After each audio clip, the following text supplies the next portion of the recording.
Day two of Big 12 Media Days and the Voice of College Football. We are covering it as best we can, bringing in the best contributors we can find, and got a classic back from the past contributor coming on here in just a second. Oklahoma, Texas Tech, Iowa State, TCU, and Texas at the podium today. Big 12 Media Days. Please join the live stream that we presented last night. Had a really good time talking about Brett Yormark's comments in particular. A lot of Oklahoma, Texas talk, of course, and we will take it on through the day. We'll be on here for about the next 90 minutes. Then we come back at 5 Eastern with more contributors and media coming on from the various teams in the Big 12, a conference I have called the most competitive in college football for a reason. Let's talk right out of the gate. We're going with UCF. We got Jeff Sharon on the line from UCF Banneret, SB Nation. Jeff, how you doing today? Good to see you, Mark. It's been a long time. Last time we were together, I think we were talking about, will UCF ever get a shot at something like this? Lo and behold, here we are. Here we are indeed. And I'm excited to see UCF, Houston, BYU, Cincinnati, and how they compete in this conference, because there are certainly, and UCF being the front runner of this argument, and Cincinnati to a certain extent, of how these schools will compete in this conference.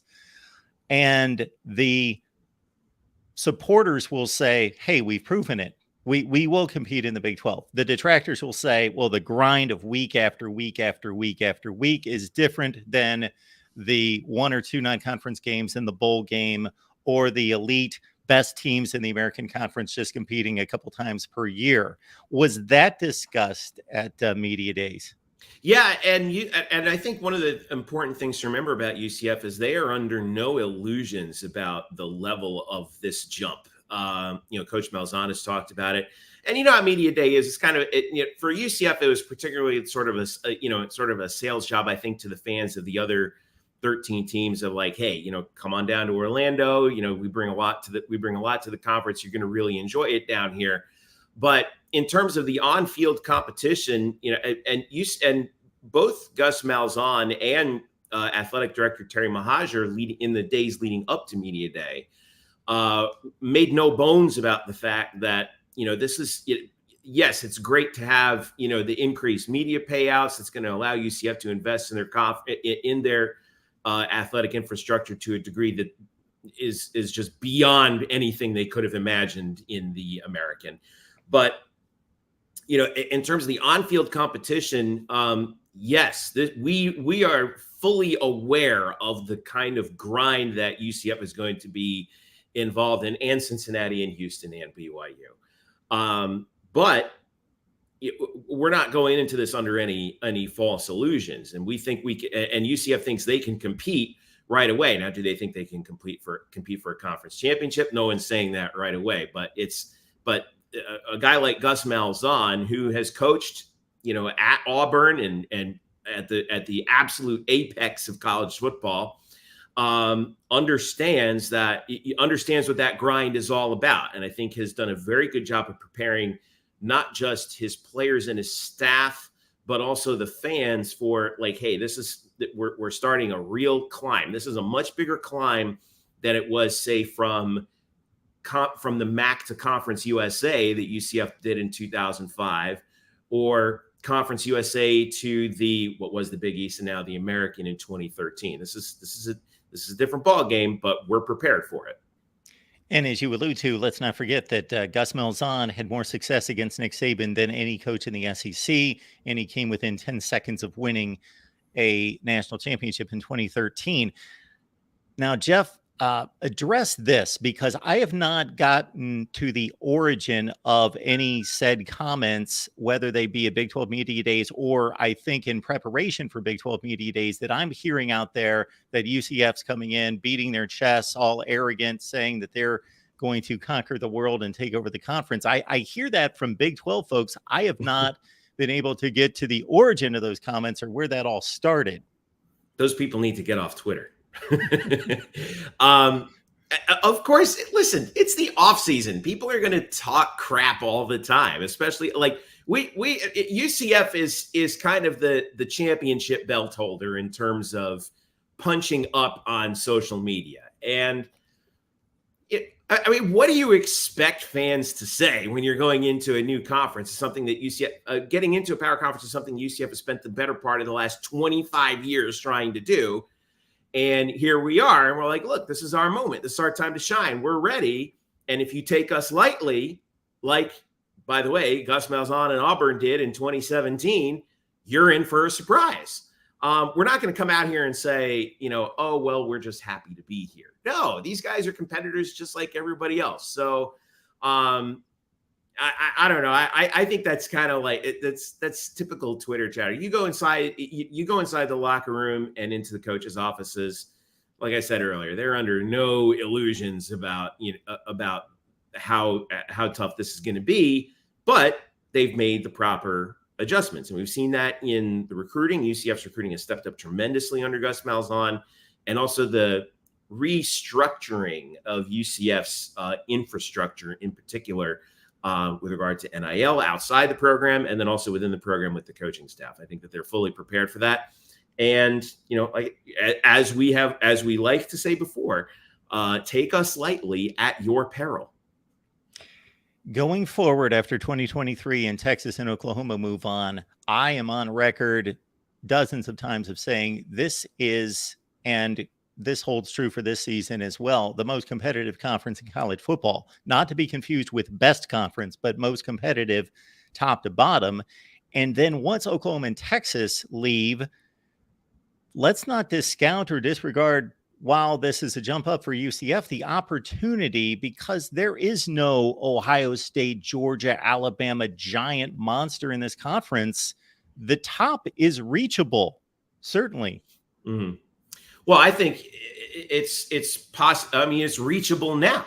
I mean, I think everyone loves to, talk about Texas and Oklahoma. TCU was in the national championship game last year. And oh, by the way, they in Utah were the most recent teams to make the jump from a group of 5 conference to a Power 5 conference. And look what they've managed to achieve. And look at what Utah's been able to achieve as well. Yes, I think that in terms of the prestige cachet, if you will, of Texas and Oklahoma, yeah, that, all of a sudden the torch is there for the grabbing. But in terms of on-field performance, I think you're right, Mark. This has been arguably the most competitive of the power conferences, and I think it will continue to be that way. Oh, I definitely think it will as well. And I think that there's an intriguing set of components and dynamics at each one of the new 4 universities and football programs that give them a different angle at competitiveness, and especially at UCF, of course, based in Florida, based in Orlando, huge alma mater, alumni base, and all the things that are going on there at UCF. So I'll ask you this, Brett Yormark, of course, took the podium first on Wednesday.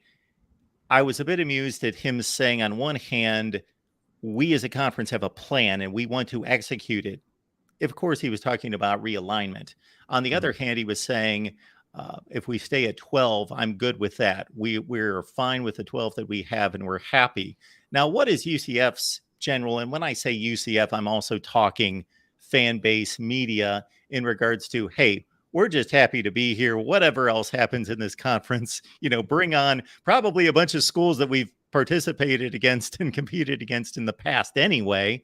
If you go on the eastern side with the likes of Tulane, Memphis, and UConn, but at the same time, hey, we're just happy to be here. Or are there angles to this that maybe UCF would like to see executed that is going to favor or help them as they compete in this conference? Well, here at UCF, we absolutely love conference. We are at UCF. We absolutely love conference realignment talk. It's the gift that keeps on giving. It's a blast, and it gets people like me, plenty of audience. I'm not going to lie, right? Prior to that, I sense Commissioner Yormark was kind of softening the stance in media day during media day that he had from before. I think he's gone on the record saying, he wants to see the conference move out west. I think he's kind of softened that a little bit, and the changing realities of the other conferences, I think, are playing into that. I think he said that, at a time when it seemed like, for example, there's the Four Corner schools in the Pac-12. When it looks like the Pac-12 is in trouble, we still don't know what their media deal even looks like, so that's not off the table. There are schools like San Diego State and Boise State who've been knocking on the door for quite a while. Boise State, who UCF is going up to later this year and actually beat the last time they played them in Orlando. I think we're also sympathetic to that cause because they're coming from a very similar position that we were. But then all the news about the ACC kind of popped up in the last few months. And the thought that, well, there could be 7 or so ACC schools that may or may not be looking for a home if the worst case scenario happens to the ACC. And then would Brett Yormark be intrigued to look at maybe some of those schools as a potential expansion eastward? I don't know. All I know is that I don't want to play poker with that guy because he seems to have a move in his head calculated for every imaginable possibility. I don't think he's resting on his laurels. I think that we've been impressed even when he came to campus a few months ago. We've been really impressed about how he plays his cards very carefully, but you can tell that he's got a plan. He's got several options in his back pocket, depending upon what happens with other. And I think that, and if you're UCF and we like to market ourselves as the future of college football. So we don't rest on the past. We're looking forward to what's going to be beneficial for our program in the future. I think that that's the kind of ethos that the Big 12 should have. And I hope that the other more established programs kind of take that on board. Like, hey, let's keep punching up here, because the way college football is moving, I think that there's a popular idea that there's the SEC, the Big Ten, and everyone else. If not now, then eventually. And the Big 12 is going to be in a position to say, hey, we're competing just as well as these guys on that side of the field. And he's going about it in a very unique and the way of ingenuity, in my opinion, in that they may not, meaning the Big 12, be able to reach the SEC and the Big 10, but they can stabilize themselves and already have with the 4 schools that have joined. And I will pat myself on the back for being on record just a few weeks after Oklahoma and Texas took off and announced that to say, these are the 4 schools that you need to add. Yeah. Bam, bam, bam, those 4. They obviously didn't take my advice, but I certainly aligned with their thinking in regards to these are the 4 that you need to get. So that obviously stabilized the league at a point where if they would have lost another school or 2, who knows what would have happened. Now we're looking at a situation where there's no one else out there to compete with the elite of the Big 10 or the elite of the SEC. However, with volume, they can stabilize and become a strong number 3.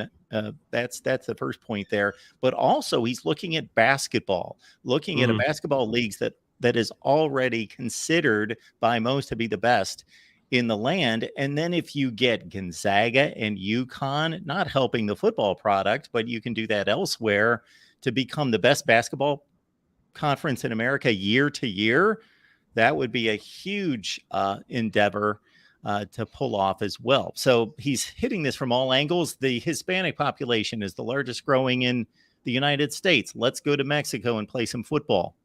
I think that's a great idea.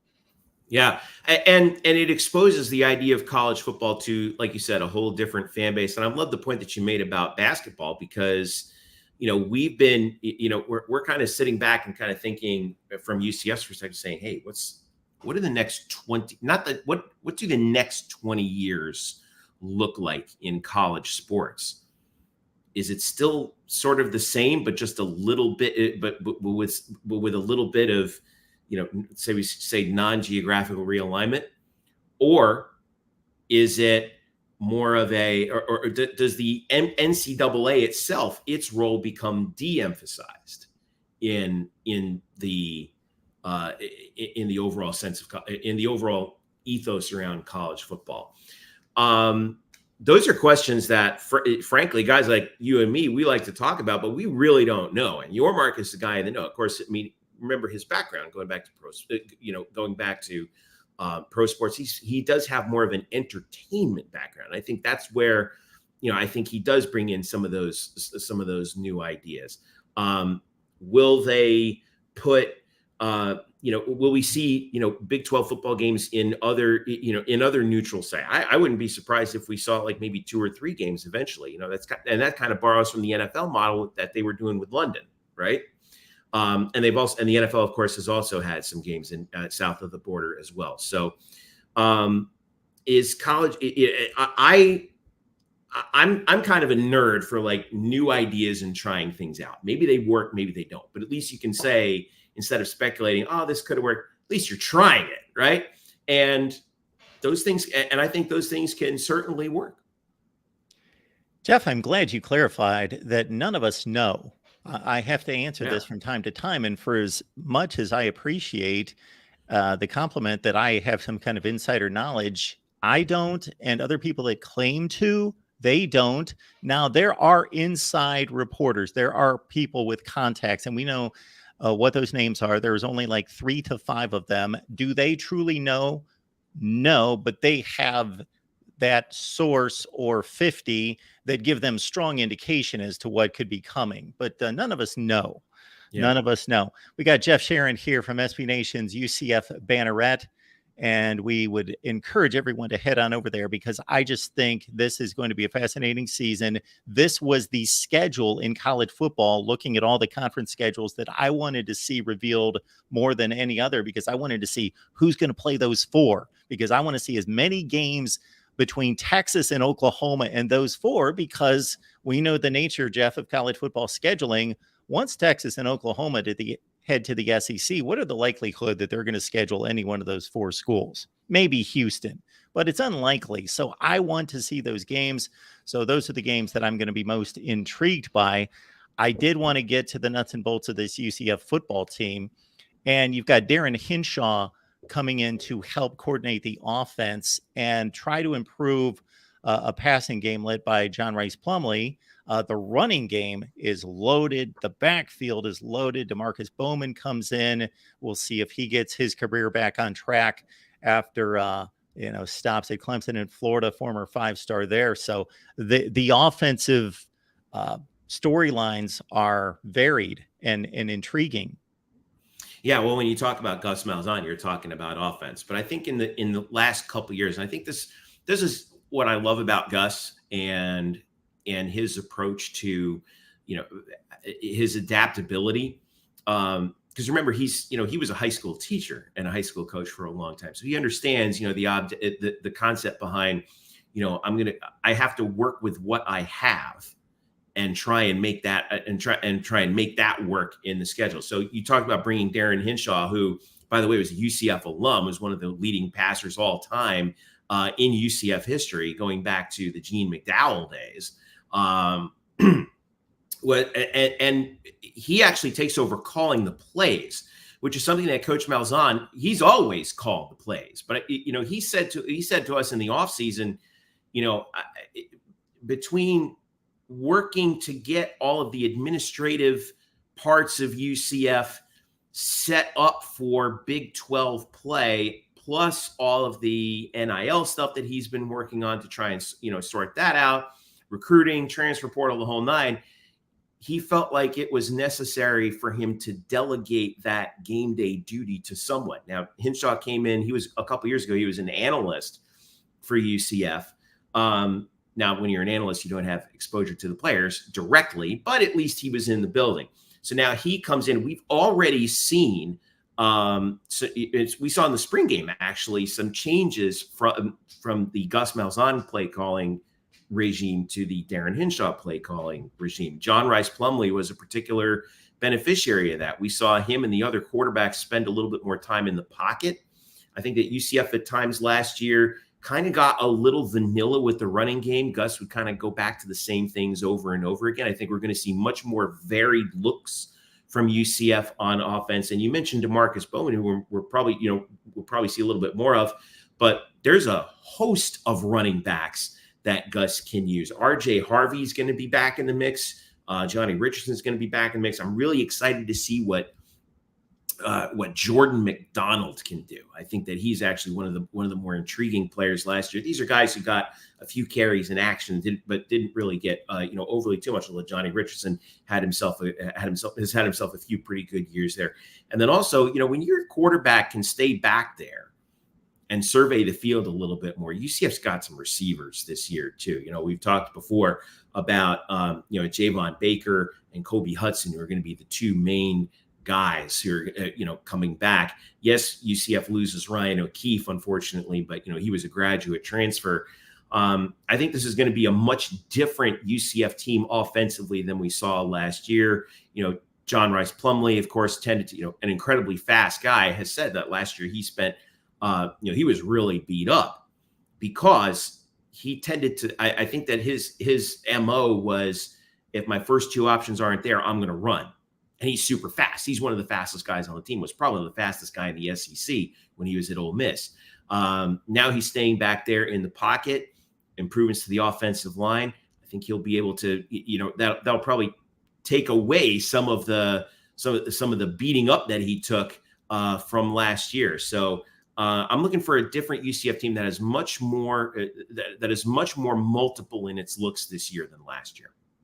Hey, Jeff, when we talk about a step up from the American to the Big 12, but then again, we both know that the American at its best has a nice track record in postseason play against the Power Five, and its very best in that top 2, 3, 4 spots competed rather well. Where do you think that gap is? Where does UCF need to improve? Is that top end talent? Is that depth? Is that line play? Because we don't think of the Big 12 as being a dominating line play league at the line of scrimmage. It's going to be depth. I think that's the most important thing, because as we've said, people talk about that, use that same word over and over, the grind. Well, the big part of that grind is every week in and week out, you're going to have guys that are beat up and can't go. So what do? Do you replace them with some of the younger guys that are out there? We saw several times, UCF has played some younger guys in some certain key positions, particularly offensive line. It's taken them a while to actually get, you can hide that in the American. I don't think you can hide that in the Big 12.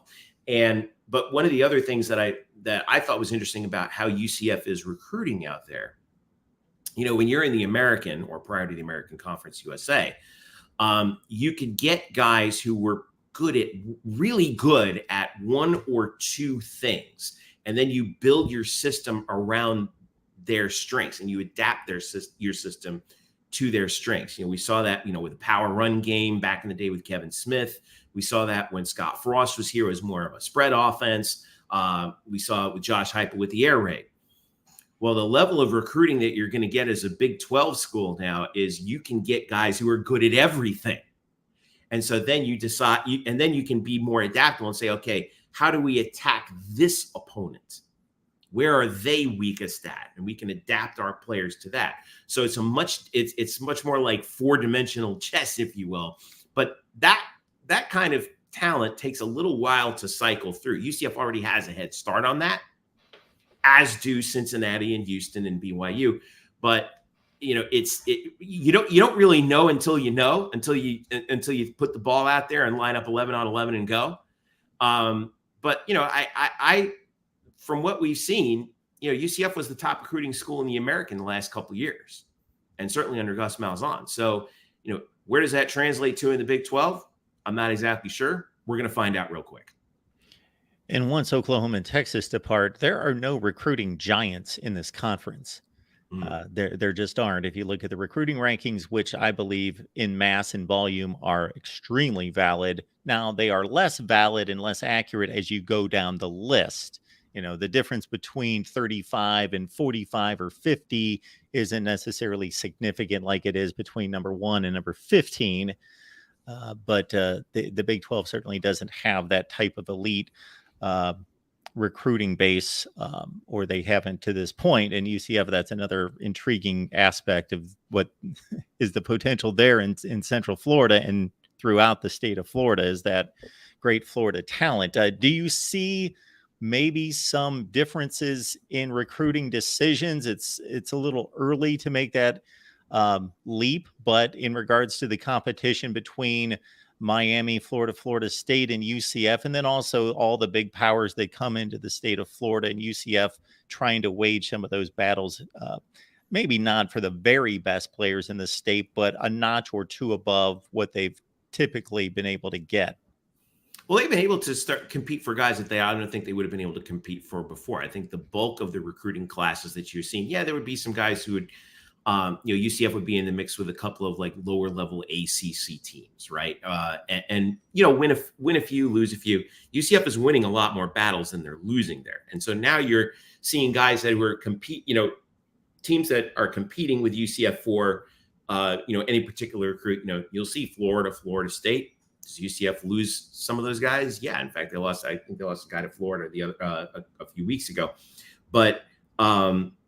It's different when you're competing against, say, Wake Forest, USF, Houston as the other three teams for a particular player versus you're in the mix with Florida State, and Auburn, right? So, do you win some of those battles? Sure. Do you lose some of them? Yeah, that's the nature of recruiting. But to see that level of competition stepped up, I think is really encouraging. And that, I think, speaks back to, the kind of player that UCF can recruit now, and Houston and Cincinnati to an extent as well. Guys who are good at everything, not just particular guys that you need to fit into this one slot in your system. So, it's fun from a fan's perspective to, say, oh, we beat out Florida for this guy, or we beat out Florida State for that guy. I mean, that's, off-season chatter. The real results of recruiting are what we're going to see over the long term, 3, 4, 5 years down the road. That's when we're going to say, wow, that's where the rubber meets the road. When you step from that position in, say, 2028 and look back. SB Nation's UCF Banneret. We encourage everyone to head on over there, check out Jeff's work and the rest of the staff there at UCF Banneret. Anything in particular that you would like people to lock in on this week? Of course, Big 12 Media Days. Yep, Big 12 Media Days. UCF was the first one to go earlier today. We're starting to ramp up our football coverage as well, and also coverage of all sports in particular, because this is a big move for UCF for all sports. They were, UCF was quite dominant in the American, won more conference championships than any other school in the American.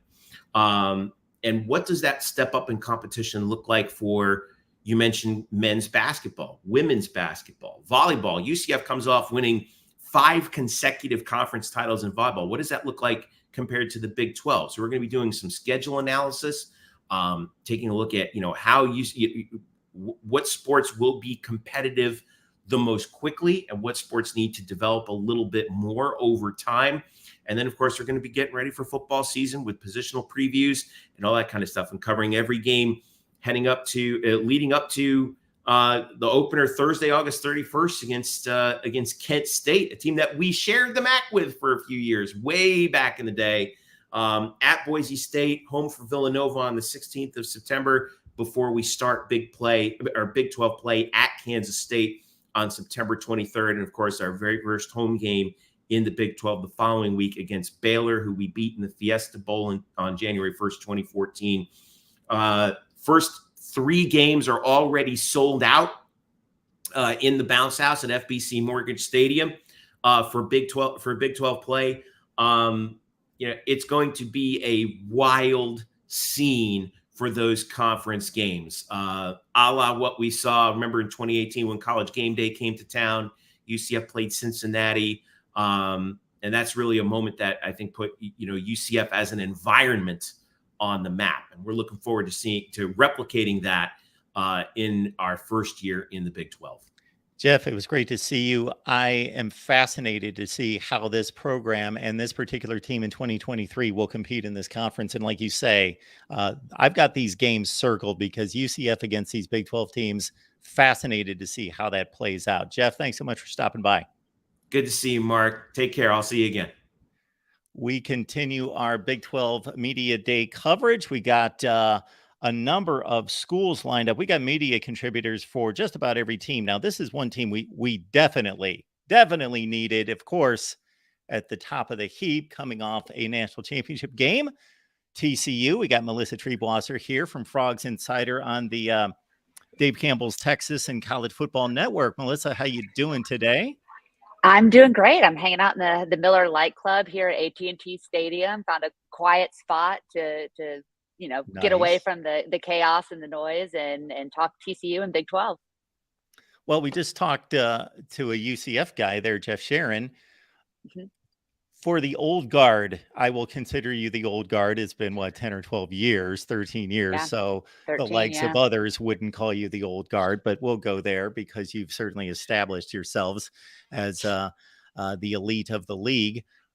What are your thoughts about competing against the likes of BYU, Cincinnati, Houston, and UCF and the energy that they're bringing to the league?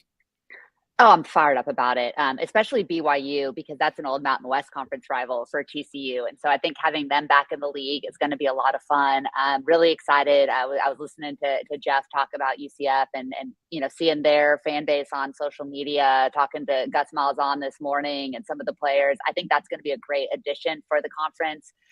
Big school, great home environment, a very just an entry into Florida, which I think is going to be really positive. Cincinnati, obviously, it's going to be a different kind of look of things under Scott Satterfield with Luke Fickell gone, but that's a program that has won in the past. And then Houston, just a natural in-state rivalry and another entry into a very fertile recruiting area for the rest of the Big 12. I think it's going to be a lot of fun. I think you take the big heavy weight of Oklahoma and Texas out of the conference and you allow some other people to shine.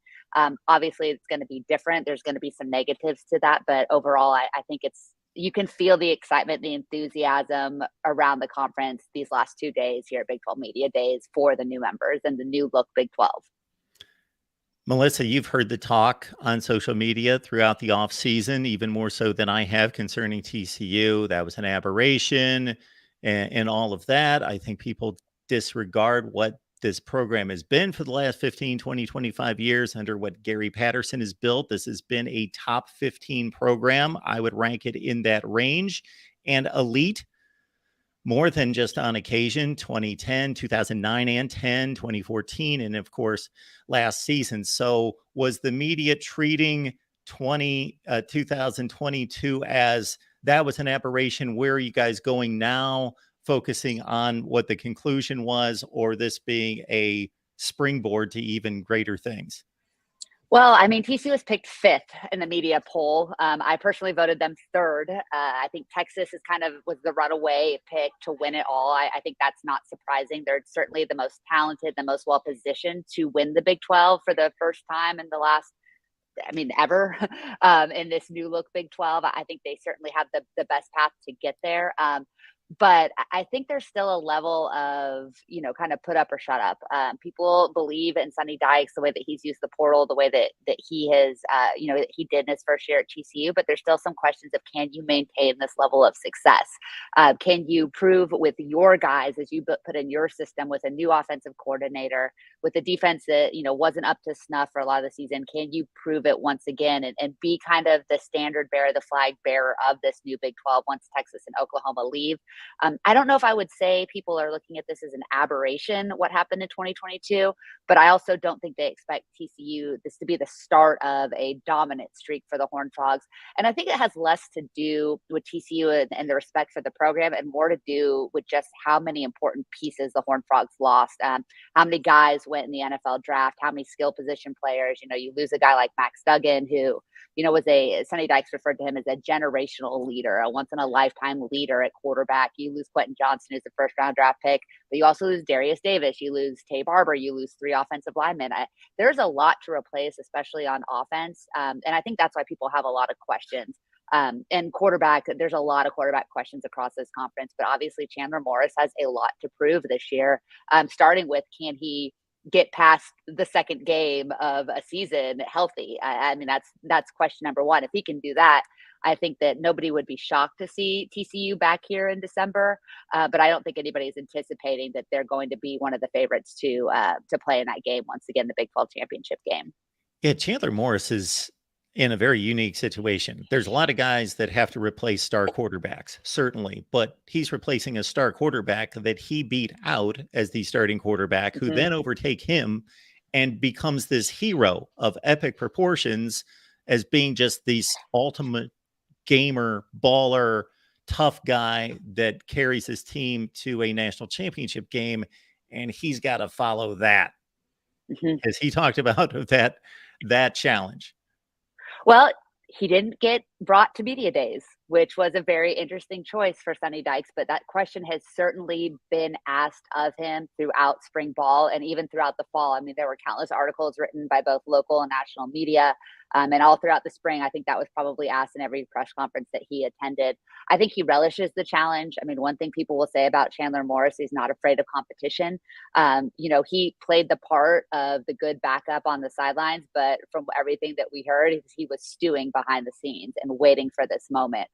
He certainly knows he has something to prove. TCU went and tried to sign a bunch of quarterbacks out of the transfer portal and didn't hit on any of the big names they went after, but it wasn't for lack of trying. And so he's certainly sitting back and looking at that as well.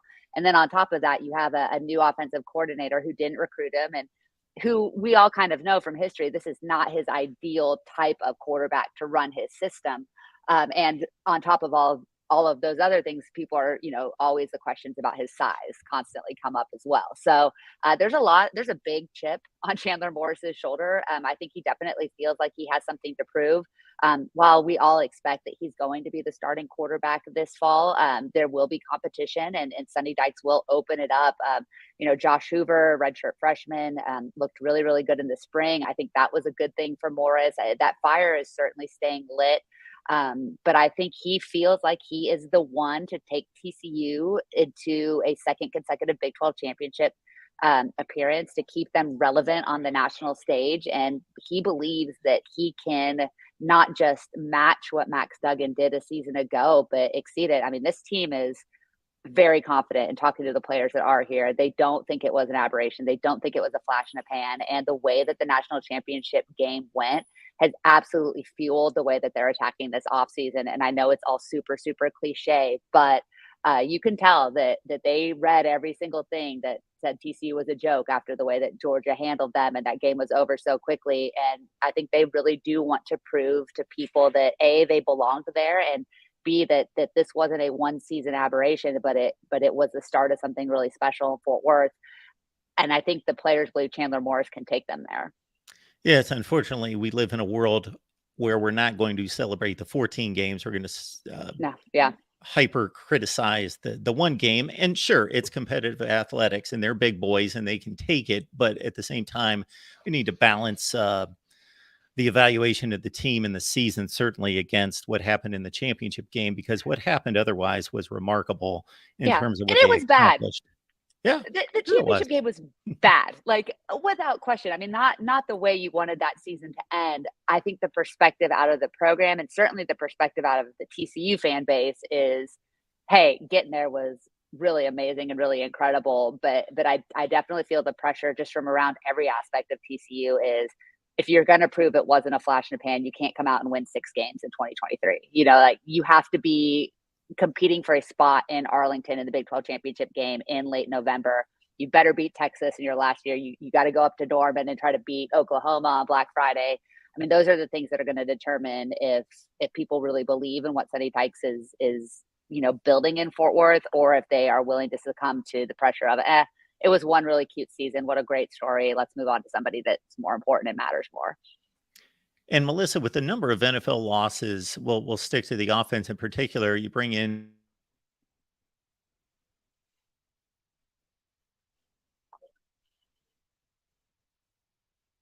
going to be counted on and needed, or are they just part of the mix battling for reps? And for So time? I think that's been a great question and something we weren't really sure in the spring because both of those guys are coming off of pretty significant injury histories. And so we didn't get to see them kind of play a number one role. Two things that I thought were really interesting. I asked Jared Wiley, TCU's tight end, who's one of the new guys, either a freshman or a transfer that you're looking at that maybe people aren't talking about as much, that's going to be a difference maker for this team. And he immediately said Trey Sanders. Just the size, the ability. He's like, I finally feel like this kid is getting up to what we expect him to be. I mean, he was a 5-star recruit. He was a big deal coming out of high school. And if it hadn't been for a couple of pretty severe injuries, probably would be playing a significant role for Alabama, despite the fact that they just keep bringing in 5-star running backs. I don't know where they grow them, but I would like one of them, please. But he looks good. He looks healthy. And he has the physical traits to be a dominant back. He's not Kendre Miller. He won't be asked to be Kendre Miller, but he can do some things that Kendre couldn't. And, Kendre obviously did some things that Trey probably won't. JoJo to me is really fascinating because, again, with his injury history, weren't really sure what his role would look like. But one thing Sonny Dykes did say is that in all of his years of coaching, he's never seen a more natural punt returner than JoJo Earl. And I wasn't sure if they were going to put him in that position, but it looks like it's going to be his job. He's going to be the primary punt returner for TCU in the fall. That could be a huge development. Darius Davis was obviously one of the most electric players in the return game in college football a year ago. It's hard to replace a guy like that who tied, or he might eventually broke the all-time return touchdown record for the Horned Frogs. If JoJo Earl can come in and give you that kind of production in special teams, that's a game changer. I mean, TCU, one of the ways that they won so many close games and had so many great comebacks was because they understood how to play the field position game in all aspects. If JoJo can be the type of return man that Sonny Dykes was saying that he expects him to be, that's a huge advantage for an offense that's going to be, going through some changing and replacing a lot of great players. We've got Melissa Treebwasser here from Frogs Insider. Melissa, you're so gracious with your time. We want to make sure that people understand where to find you. And we see Dave Campbell's Texas football and his college football. So what is that platform all about? Yeah, so super excited to be a part of Dave Campbell's. Anybody that's followed football at the high school or college level in the state of Texas knows the brand name of Dave Campbell's Texas football. They've been doing this for a really long time. They put out a great preview magazine covering all of the high schools and all of the colleges in the state. Sonny Dykes was the cover boy for Dave Campbell's this year, which is really a cool honor for him, especially as a long-time kid that grew up in the state, whose dad is a legend in the state. That was a really neat thing for him. And they've got podcasts we'll soon have podcasts for all 13 FBS teams in the state. And so the Republic of Football Network hosts all of those shows. You can find my show that I do with Jamie Plunkett, Frogs Insider, as well as shows for Houston and Texas Tech and Baylor and Texas and Texas A&M and all of the FBS schools in the state all under one umbrella, which is a really cool thing to be a part of. Awesome. So everyone, you see Melissa's Twitter handle right there. Follow her right there. You see Dave Campbell's Texas football. And I got to admit, maybe this is showing my ignorance. I was not aware of this platform. And I looked at it as soon as obviously I was connecting with you to say, oh, Melissa's found a different platform and looked this up. And I thought, wow, this is a big deal. I didn't realize. Cool. It's pretty cool. Yeah. It's like the fact that I was doing the Dave Campbell show yesterday and I was like, man, like if you had told, 17-year-old Melissa that she'd be a part of one of the great institutions covering football in the state of Texas, I never would have believed it. So it's pretty cool to get to do that. And, I think it's just a lot of fun to cover TCU. We had a magical run last year in football and other sports, made it to the College World Series, the NCAA tournament, volleyball won a game in the NCAA tournament, beach volleyball made the Final Four. And so getting to stay connected to the university that I attended and finding new ways to do so is part of the fun. Your thoughts about Brett Yormark? He hit the podium first, of course. He's the guy. Nobody can criticize the guy for not trying, for not being out there, being aggressive, being assertive. He's got a definite approach. He wants to expand this league. He wants to make it, not that it's not relevant, but make it even more prominent in college football. He's going the basketball route as well, which I think is a brilliant move. Mm-hmm. If you can make this the best basketball conference, not that it's not at this point, but if you can cement that from year to year, wow, that can supplement the football, of course. So just your thoughts about what the commissioner had to say. I mean, he's brilliant, right? I think that they hit an absolute slam dunk, home run, all of the superlatives in this hire. And he has transformed the Big 12, which was looked at just over a year ago as a dying conference and something that was going to suffer when Texas and Oklahoma left for the SEC and maybe be irrelevant or non-existent in the next 5 years. And I think that the Big 12 is firmly planted as the third most important Power Five conference in the country. And I think that when the next round of intense realignment happens, which is only a matter of time, I don't think it's going to be the Big Ten and SEC and everybody else. I think the Big 12 has made itself an attractive third with that to finish that triumphant. And I wouldn't be shocked to see them as one of the power players going forward. You talk about potentially down the line there being a commissioner of college football. I think Brett Yormark would be the guy to hold that role. He's innovative, he's aggressive, he's transparent, he's a great communicator. It's not just what they are doing, what he's saying, but it's the way that they're approaching things. They're adding Big 12 homecoming this year, which is going to be a big deal where they're not just going to be hosting entertainment events, but they're bringing in leadership conferences, highlighting women's sports for football games. Like that's an unbelievable thing. They're playing in Mexico and Canada, which is going to be a huge deal for the conference. It's going to start with football, but I think it's inevitable that that's going to include basketball, baseball, soccer, and other sports in the near future as well. And like you said, he's been aggressive in expansion. He hasn't been afraid to say, I'm not against staying at 14 teams. I'm not going to go grab two more just to get to that number. But that if he feels that being larger could be a more important thing for this conference going forward. And I wouldn't be shocked if UConn or Gonzaga or any of these other names that have been thrown around end up a part of this conference in the near future, let alone the four corner schools in the Pac-12, depending on what happens with those negotiations. So he's just also so detail oriented. I tweeted about this yesterday, but when we arrived at media days, first he sent every media member a personalized email thanking them for attending. He had, notebooks and pens and water bottles and candy bowls at every station in media row. We went from media credentials to these cool wristbands. So we all feel like we're up in the club, for these couple of days. He greets everybody. He asks how they're doing. He thanks them for coming. He's very personable. He's very detail oriented, and his entire staff is like that as well. I just think that when you look at college football is an entertainment industry and it's a money maker, right? Like that's kind of the direction that we're moving, and the competition matters, but rivalries are becoming less and less important and less of a driver, and your ability to get in front of eyeballs is becoming key. Brett Yormark, coming from the entertainment industry and the pro sports industry, understands that and has made a lot of very shrewd moves to ensure that the Big 12 is on the forefront of that innovation, on the forefront of what's coming next for college football and college athletics. And the confidence it has given the coaches, the way that they talk. I mean, Mike Gundy and Sonny Dykes both been pretty viral yesterday for things that they said. I tweeted about Sonny Dykes talking about realignment, kind of throwing some shade. Not even shade. It was a direct attack at Missouri, Texas A&M, and the pending UCLA and Rutgers rivalry. And I don't think that those guys talk the way that they do if they don't believe so strongly in Brett Yormark. This is a very united front at the Big 12 right now, and I think that Texas and OU deciding to leave for quote unquote greener pastures has only made this group of remaining coaches stronger, and they believe in each other. They believe in the league, and they believe in their commissioner. And it's a very different vibe from any other Big 12 media days I've ever attended, for sure. In no way do I believe anybody was listening to me, but in the just couple days following the Oklahoma-Texas move, people will look back in history, if Brett Yormark has given his due, to recognize that this league was teetering with 8 schools.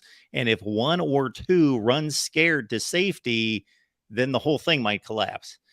And I stated, it's on video many times, go get these 4 schools. These are the best 4 schools to go get. And those are the 4 schools they went, and they stabilized the league. And now he's continuing to, he's not just resting on that, because I thought that provided security and stability, but he continues to expand and not just by grabbing more schools, but expand in terms of creativity, ingenuity, and doing different things. And it's impressive. There's no question about that. Melissa, before we let you go, what is a successful season for TCU? You picked them the third. What do you believe is a reasonable, what's the high ceiling, the reasonable ceiling? I think the reasonable ceiling is making it back to the Big 12 championship. And I think there's a scenario where if Chandler Morris is healthy and who we think that he is, the guy that won the starting quarterback job a year ago, that they could be a Big 12 championship team. I don't know that that's my personal expectation. Their schedule is very, very brutal on the back half. I think that starting 5-0, 6-0, 7-0, 7-0 is not out of the realm of possibility. But when you look at what they have to go through in November, it's going to be a little bit of a reality check there. So I'd like to see TCU with 8 or 9 wins. I'd like to see them still in the mix to make it to a Big 12 championship game as the season wears on down that last month stretch. I think if they're doing that, then people are going to feel confident. I mean, the nice thing is they lost a lot of big pieces last year.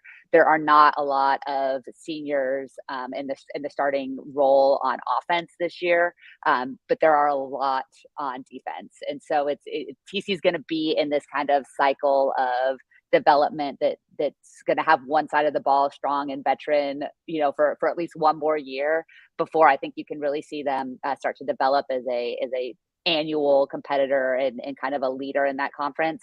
But 8, 9, 10 wins after a bowl game, I think is absolutely within the realm of possibility and expectation. I don't know if I see them making winning the Big 12 championship and making it back to the Final Four of the college football playoffs this year. But hey, I was not bullish on them last year, and it worked out okay. So I think they'll be good. I don't know if they'll be elite, but I certainly think elite is not out of the realm of expectation. Melissa Treebwasser, Frogs Insider on the Dave Campbell Texas Football and College Football Network. Melissa, it's good to see you. Thank you so much for stopping by, laying down the knowledge for us.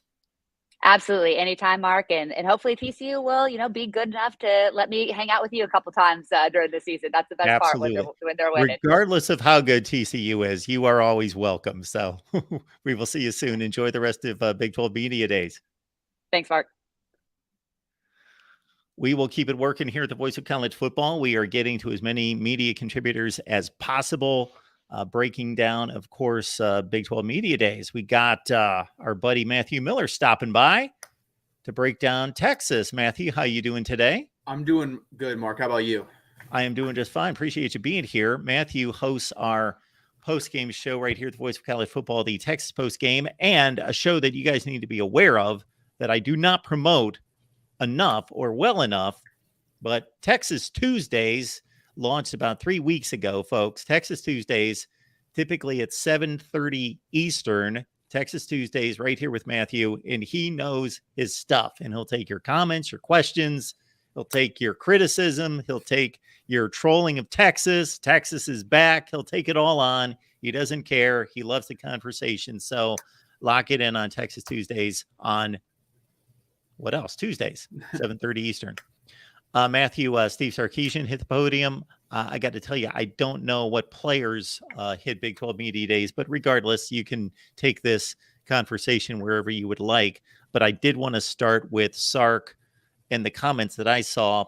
He was very, very understanding, recognizing Texas' position in this conference, the expectations, the heavy weight of being the favorite. It's not close. People recognizing the talent, the roster, and what they should accomplish this year. And him basically saying, yeah, we want to send off Texas football to the SEC with a Big 12 championship. And we know that's pretty much what's expected. Yeah, 100%. He says this is the standard here at the University of Texas. There's going to be championship standards when you put on that uniform, and you're going to have to work hard towards those expectations. Obviously, just because those expectations are put on you doesn't mean it happens. I mean, we've seen that with Texas over the past 15 years. We've had all these expectations, and it does not matter. We're not able to live up to those expectations. So hopefully this team is different. I think there's a little bit more maturity on this team. If you've seen the offseason, it's very quiet this year for Texas. Usually you have a lot of noise in the offseason. I really haven't seen much of that. So it's going to be interesting. I think it's going to be interesting. I know this is probably saying, oh, poor Texas fan. But when you look at the penalties that were called on Texas and Oklahoma, or not called on Texas and Oklahoma last year, I think you're going to see some issues with that. I believe Texas only had 2 holding calls called against their opponents last year. Oklahoma had 1. You can say what you want about that. That seems a little bit fishy to me. It's going to be interesting going into the season how that turns out. The deputy director today of the Big 12, so second in charge is Brent Yormark, was talking about, so you want to lose. You don't want to lose to Iowa State and Kansas State anymore. You want to go over to the SEC and lose to Alabama and Florida. And you're saying this on television to the public. What are you saying behind closed doors? So I think there's some things that could prevent us, but if we have that much talent and we are that good, let's go whole world versus Texas. That's the mentality I have this year, and I think we're good enough to prove that this year.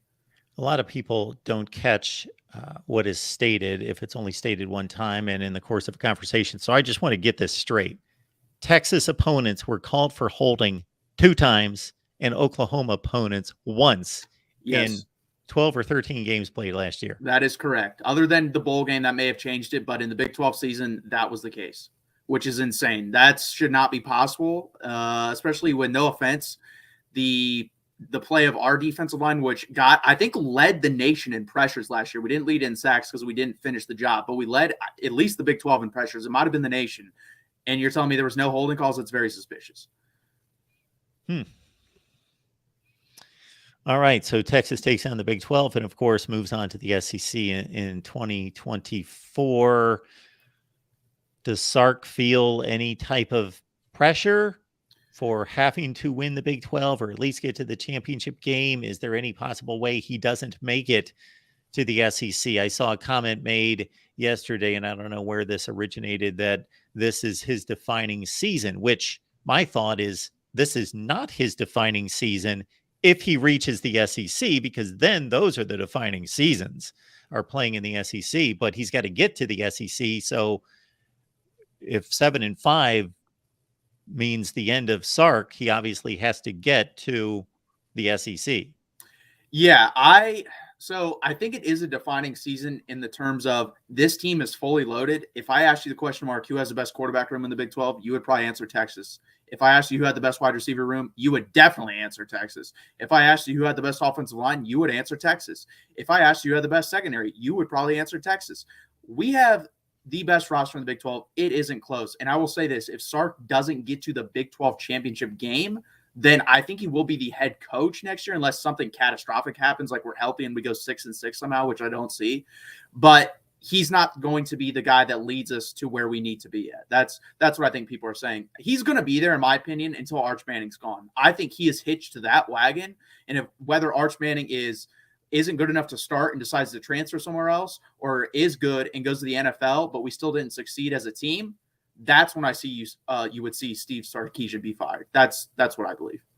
This quarterback room, now that you bring it up, is loaded, but it's also an odd situation because you don't have Bryce Young, CJ Stroud, a guy that's okay. He's thrown 45 touchdown passes. Nobody's winning this job. He's the guy. But from a status standpoint, from a talent evaluation, and just based on him being the guy, Quinn Ewers somewhat has that status as he needs to start, basically. Yeah. But Malik Murphy's a crazy athlete with a cannon, and Arch Manning being his true freshman year, there's no pressure to play him. But, Quinn Ewers showed us against Alabama what he's capable of doing, but the rest of the season, I know he got hurt, and that's always difficult, and it was his first go around, so I don't want to criticize him too heavily, but it just wasn't, based on what I saw in that first quarter against Alabama, I'm like, oh, this guy is, he is the guy. This is the guy I've been waiting to see. I didn't watch the first game. Okay, he does have that kind of arm talent. Then unfortunately he gets hurt, and when he comes back, he's never quite that guy. Yeah, 100%. It's kind of weird. We don't have anyone proven in that room, but if you just look like at the recruiting rankings and the arm strength, the arm talent, the name when it comes to Arch Manning, the pedigree, it's probably the second best room in the country. Now, production-wise, it's not. Quinn Ewers has not lived up to that billing. Like you said, he had the billing of a Bryce Young, Trevor Lawrence, all those guys. He has that status behind him for whatever reason. I think people got caught up in the mullet and all that stuff behind him. He cut that this year. I think he's a little bit more mature when you hear him talk. He's also not a very flashy guy, and I think that's what people expect when you're that high of a recruit, to be out there driving really nice cars now, being crazy. But you don't hear that. He's very quiet, very low-key, likes his cowboy boots, his jeans, likes to go out there and play football. And I'm hoping he's lost a little weight, gotten in better shape, and I'm hoping he finally meets that standard and expectation. And then you talked about it. Malik Murphy, I don't know if you saw the picture that came out about a week ago. Malik Murphy is huge. We're talking 6'5" right now. He's listed at 240. He's probably 6'6", closer to it. He looks like Cam Newton. If Quinn Ewers doesn't become the guy he's supposed to, Malik Murphy will play games this year if he doesn't, because Malik Murphy has talent. He played on a really bad team in high school, basically carried them. I believe they either came at first or second his senior year at the state championship in California, and he was not on a good team. He carried that team. He's a very talented quarterback, and I believe in him a lot. Other teams believed in him because after the spring game, he was getting calls from other teams trying to lure him into the transfer portal to transfer. That's how good he was in that spring game. That's how good he looks. We'll see if he can play that part if he needs to. Texas hit the podium yesterday. I got to tell you that I don't even know what players showed up. I don't know if you had a chance to really take in the comments and everything that was said, or if anything stands out to you about what was said. I mentioned the one Sark comment about the expectations, but otherwise, did anything stand out to you? Not really. I saw Quinn Ewers talk to the BYU guy, so that was interesting. That was the first guest they had on, was Quinn Ewers. Like I said, he's very low-key, doesn't talk very much, so his interview was kind of boring, and I like that, honestly. I don't want my quarterback being flashy and annoying out there. We also had Jalen Ford, middle linebacker, who should have been the Big 12 Defensive Player of the Year last year, got robbed of that. Then we had Xavier Worthy there. Really, nothing came to mind. They didn't really say anything special, spectacular. They basically said, yeah, you're picked first to win the Big 12. What do you think about that? Well, we got to go out there and back it up. And that's basically what it came down to. And I like the mentality of this team. Teams in the past would have bragged about certain things and said, well, we're picked to win the Big 12. Look at us, da-da-da-da-da. We're like, that doesn't mean anything. It doesn't mean anything. We actually have to go out there and execute and win the Big 12, and then it will mean something. And I like that message. I like the confidence. And I think Sark has this moving in the right direction. Well, obviously, the games will be played, and we'll see. Somebody actually needs to tally up these media preseason polls to see how accurate they are through the years anyway. Somebody needs to backtrack on all that because except for the obvious, hey, we're going to pick Alabama and Georgia in the SEC championship game, and for 15 years, we're going to pick Ohio State to win the Big Ten. I don't know that they're that accurate for some of the tougher leagues to pick. So I wouldn't rest on the media poll as being such. I did have the opportunity to vote, but I bypassed it. But I do appreciate the Big 12 for sending me a media poll to vote for their champion and their standings in their all-conference teams. We got Matthew Miller here, who hosts our Texas Tuesday show at 7:30 Eastern every Tuesday right here at the Voice of College Football. So please check it out. And I'm guessing when you bring a lot of this stuff up, like the holding situation and monitoring how that's officiated this year as opposed to last year and such, that you get a lot of backlash about making excuses. Yeah, especially being Texas, you're already going to get backlash, the we're backs, stuff of that sort. So, of course, you're going to be like, oh, you're crying over sour milk, whatever. But it's a real thing. That's a real stat. I don't know how to say it. And it's just, I don't think that's possible. Maybe it is. Maybe if I go through the game film, these teams weren't holding us. Maybe that's possible. But 2 times in a season that's like once every 4 games, basically. I don't see that happening. You see holding called at least 3 to 4 times a game minimum in every game. So it's just hard for me to believe that. But hey, this league, in my opinion, we're so much better than everyone else this year. I don't want to hear any excuses. I don't care if we're getting held on every play or we're holding on it, or we're barely holding on every play and they're calling it. We still have to beat these teams. No team to me jumps out. I don't know about you, Mark, as the second best team in this conference. I think there could be like 7 different teams that compete for the second spot. I think Texas is obviously clear number 1 right now. There's so many. I mean, Kansas is picked to finish 9th. If Kansas made the Big 12 championship game, I would not be shocked by that. That would not surprise me. Kansas has Jalen Daniels, who was the preseason All Big 12 QB, and he's that good. He's being picked over Quinn Ewers. That's what people think of Jalen Daniels, and they return a lot of players. The one that does surprise me, Mark, I don't know if it surprises you, because we break down on that Texas Tuesday show. We go 2 games at a time. We break down the opponents, and you get my prediction of what Texas's season will look like. Texas, in my poll, or my opinion right now, is 3-1. We lost to Alabama. And I looked at Baylor, and Baylor returns 8 starters, Mark. It's the second least in the Big 12, and they are predicted 6th in the Big 12. That shocked me. I don't think they should be that high. I don't know why they're that high. I guess you believe in Dave Aranda and what's coming back off of a 6-7 team with 15 transfers, by the way. So I just don't see that, in my opinion. Now, I think Oklahoma State is a team that's being slept on. They're predicted to finish 7th. I think they're a top 5 team in the Big 12. We've got a Oklahoma State guy. I've not done a deep dive on Oklahoma State. The obvious situation there is Spencer Sanders moves on and Alan Bowman comes in from Michigan. But obviously Texas Tech is where he played most of his football. The Baylor numbers are pretty startling. Yeah, they're not good for Baylor. I just don't see it. And that's the thing I brought up on my show this week. If Dave Aranda goes in 6 and 7 again, I believe next year he's on a hot seat and Baylor could be looking for a coach. Then again, who are they going to get? That's a question too. And like people brought up, Dave Aranda would be hired immediately, and he definitely would. He's a brilliant defensive coordinator, but he's had one good year with mainly not his players at Baylor up to this point. Yeah, so the possible pitfalls are most likely in the Big 12. Of course, there's the Bama trip, but in the Big 12, Oklahoma, who most people like as the second place team in the conference, I'm not completely sold on that, although people look at my prediction video and think otherwise. I do, like you, Matthew, I just think there's a glut of teams that could finish second. Kansas State, TCU, Texas Tech could be a dark horse to steal the league if they get into the championship game. But of course, Kansas State jumps out. They're always difficult. And TCU, those back-to-back games there in early November. Yeah, at TCU and at Iowa State are going to be very difficult. And then you finish that up with Texas Tech. So that's going to be difficult. But if you're looking at it, that run right after Oklahoma is not too difficult. You get at Houston. I don't think Houston's going to be very good at all this year. BYU we struggled with in the past, but they're not the same BYU, and it's at home.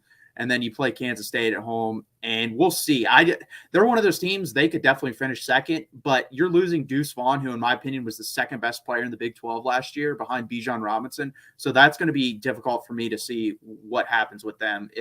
This league is very hard to predict. In my opinion, I think you can predict the first and last place team. I think West Virginia is by far the worst team in this conference. I think Texas is, in my opinion, the best team in this conference. Between 13 and 2, there's a lot of wiggle room. I mean, there really is. There really is. And I don't know if I've ever presented this number to you, but about 5 or 6 years ago, I was looking at all the preseason magazines, Street and Smiths, Athlons, Lindy's, etc., and it hit me.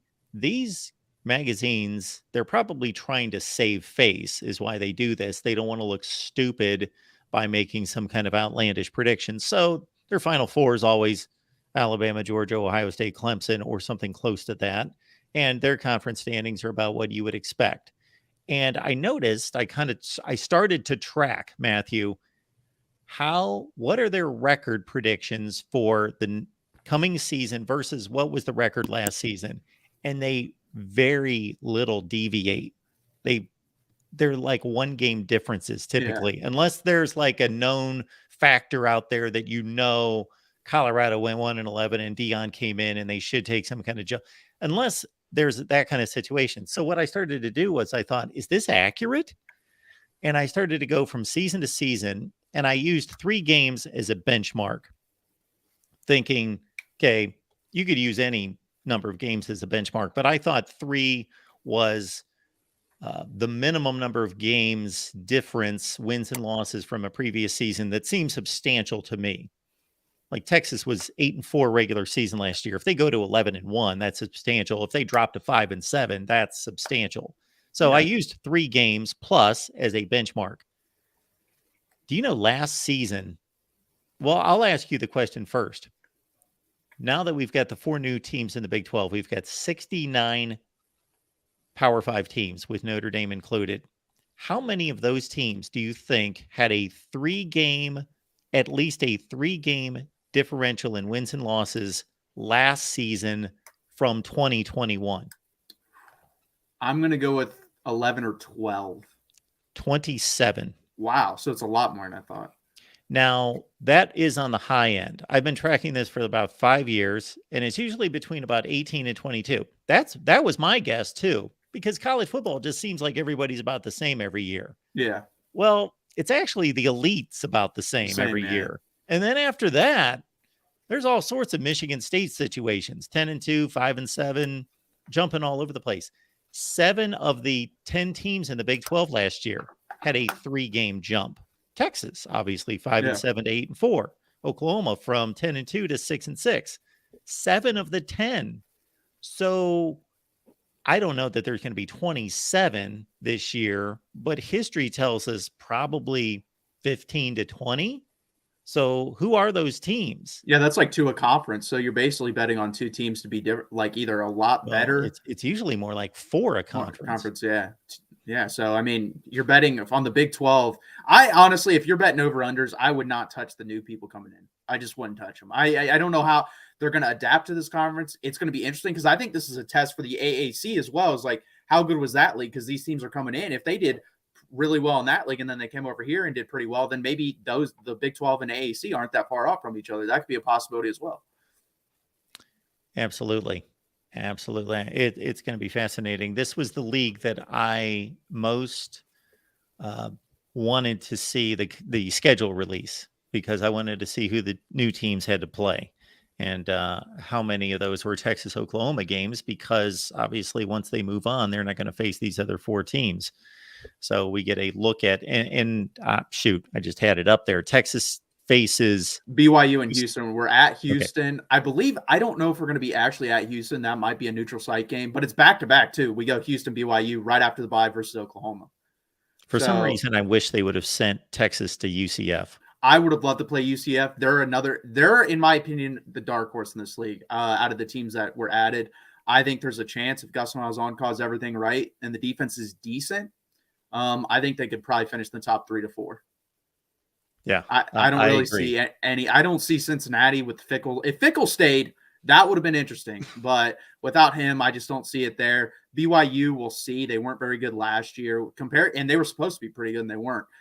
So we'll see. Obviously, the other piece of news I did see out of Big 12 Media Day, Neil Brown will be calling plays again for West Virginia. So good luck with that, West Virginia fans, because he was not good at it the first 3 years. He brought in Graham Harrell, who immediately left because he knew, guess what? If they're bad again this year, he's being fired, and so am I.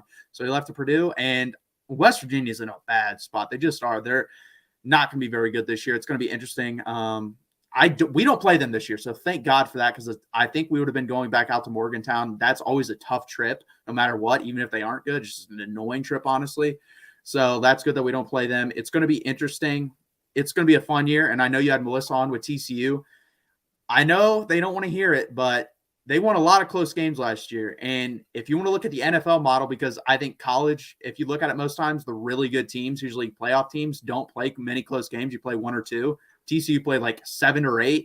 Well, in the NFL, that's why you have so much parity, because those close games, one team will win them all one year, and the next year they'll lose them all. I have a feeling TCU is going to lose a lot of those close games. I'm thinking probably 7-5, 6-6 for them. Matthew Miller, Texas Tuesdays. It's live every Tuesday, 7:30 Eastern time, and hosting our postgame show for Texas football. Should be an interesting season. Matthew, I appreciate you stopping by, and enjoy the rest of your week. Yeah, you too, Mark. Thank you, guys, and hook 'em. All right, Matthew joining us. And again, it's Texas Tuesdays, and even if you don't like Texas, that's why you join. You also, because you don't like Texas, join us on Tuesdays, because Matthew loves the conversation. And we are tracking Big 12 Media Days. We have media contributors coming in, UCF, TCU, Texas thus far. We've got a roll call of Iowa State, Kansas State, and others coming up. We've got about 10 more minutes here at the Voice of College Football. I've just dropped the link in the live chat.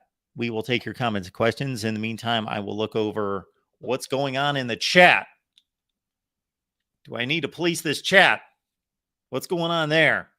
No, we got Ed Rogers to police the chat. Absolutely. Troy V's here. Alex, good to see you. Matthew Farmer. Mitchell. Sharice is here. Dave, good to see everybody here at the Voice of College Football. We're simulcasting on the West Virginia, Oklahoma, and Texas channels. And yes, good to see everyone here. We are going to come back at 5 p.m. Eastern time And we've got media coming on from Iowa State, Kansas State, probably Oklahoma, possibly Texas, others on the way. So, yes, we would appreciate everybody coming on back at 5 o'clock Eastern time. Doesn't appear as anyone wants to call in. We've left the link in the chat, but good to see everybody. Remember our typical, let's see, Thursday night. We also have on Thursday night, we've got, in addition to us coming back with Big 12 Media Days coverage at 5 p.m. Eastern time, Thursday at 7, so 7 o'clock tonight Eastern time, we've got a simulcast on the Clemson, South Carolina, and Maine channels. We're throwing together the South Carolina and Clemson guys to mix it up. That should be a fun time. So it's the All In, and it's the Above All Else South Carolina shows combined. So that'll be a fun one at 7 o'clock Eastern time with Jordan Bowman and Tiger Paw Craven from the Clemson side, Twisted Rooster from the South Carolina faction, mixing it up. South Carolina, Clemson, some good Palmetto State fun here at the Voice of College Football at 7 Eastern tonight. So your calendar tonight, 5 Eastern with me on the Big 12 Media Days coverage, and at 7 o'clock Eastern time at Clemson, South Carolina. And we will see you all soon, and have a great rest of your afternoon. See you in just a few hours right here at the Voice of College Football.